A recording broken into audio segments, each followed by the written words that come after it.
Hello, দেখুন আমাদের পবিত্র বাসন মাজছে। এটা আমার কাজের ছেলে বাসন ধুয়ে দোকানে যাবে এখন।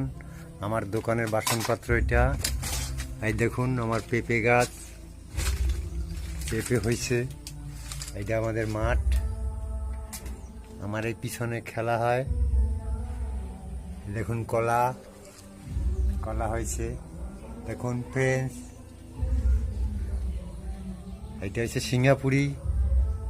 আমার এখানে সিঙ্গাপুরি আছে, চামরুল আছে, এটা মানি প্ল্যান্ট গাছ। চলো চলো তুমি যাও দোকানে, আমার সব গুটিয়ে ঝাড়ফাড় দাও। তারপর দোকানের সামনেটা ঝাড় দিয়ে দেবে আমাকে, ঠিক আছে? তারপর তোমার চা বিড়ি টিফিন